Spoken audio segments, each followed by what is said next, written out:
Grandidier's mongoose, also known as the giant striped mongoose or Grandidier's vontsira, is a small carnivoran that lives only in a very small area of southwestern Madagascar, in areas of spiny forest vegetation. It is pale brown or grayish colored, with 8 wide, dark stripes on its back and sides. Grandidier's mongoose is larger than the related broad-striped Malagasy mongoose, G. fasciata, and its stripes are not as wide. The species is named after Alfred Grandidier. This species has been called one of the rarest carnivorans in the world. With a few exceptions, the majority of records of G. grandidieri come from a narrow zone at the western edge of the Mahafaly Plateau in the Parc National de Tsimanampetsotsa, making it the Madagascan carnivore with the smallest range.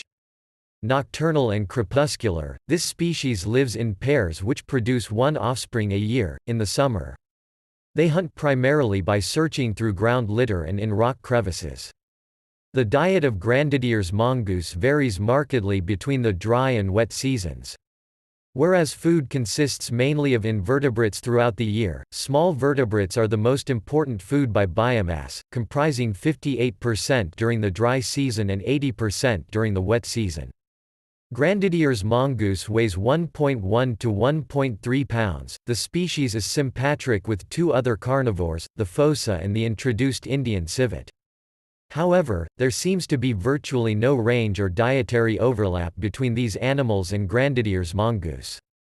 From sub-fossil evidence, it is clear that the region underwent drastic climatic change during the last 3,000 to 2,000 years. It is presumed that the distribution of this mongoose was notably broader and the proportion of prey types different in earlier times than today.